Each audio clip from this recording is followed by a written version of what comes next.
Hi everyone. I just wanted to talk about some wood slat walls. This house that I'm working on was built in 1906, and we took the sheetrock down and found this beautiful shiplap underneath the sheetrock. We stained it. I used the dark walnut and stained it, and I think it came out great. You can see where we haven't finished. You can see they had old wallpaper, which they did use as an insulator back in the day. So we still have a little bit to go, but wanted to show you what we did find and what we did do with it. So if you are doing wood slat walls, the reason that I want to go ahead and talk to everybody today is because you want to do them in a brick pattern to where you're doing, for example, 2 together, 1 long stretch, 2 together, 1 long stretch. You want to do that in that pattern, okay? And the reason I say that is because somebody came to help me and they did not do that in the pattern. So now I'm having to take down the boards and fix them. So this original shiplap, you could tell it's shiplap. Shiplap actually has conjoining pieces right here. Granted, keep in mind this is 1906 wood, but this part of the house was actually an add-on this side, and they spaced them too far back. You can see when I started tearing down some sheetrock, I did not have that wonderful, great shiplap that I found on the other side of the house. So where I showed you where the part I already stained. So we're having to take this down and go to Lowe's and buy wood to match.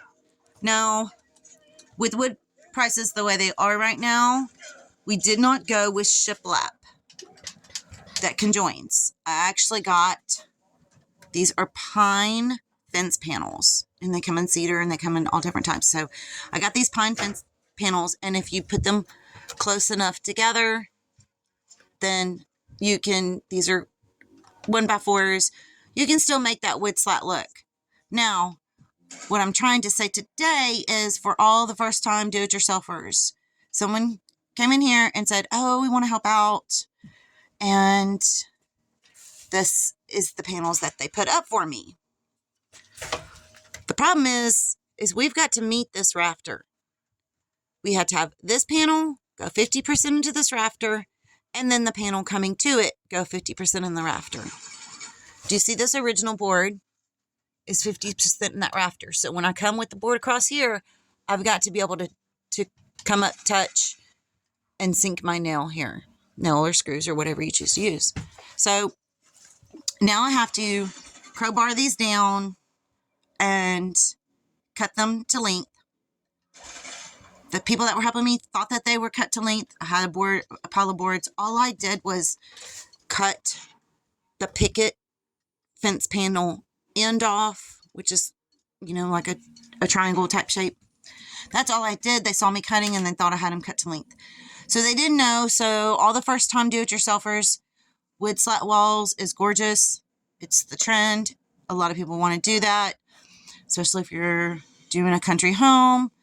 But keep in mind, you have to scatter them. You do want that more of that brick laying look. And then you can stain them and they can be gorgeous. No one will actually know that they're not original wood or they're not shiplap. So that's what I'm going to work on today. Cut those to length and go ahead and get this side of this gable bedroom to match the original house with the original wood. So I know that there's a lot of first-time do-it-yourselfers out there, and I wanted to go ahead and share this with y'all. If you find some gorgeous wood, you can actually just sand the wallpaper off or get it really nice and smooth, and you can stain it, paint it, whatever you want to do. I prefer staining for the simple fact that I like the natural grain of the wood. And talking about what you can find under sheetrock.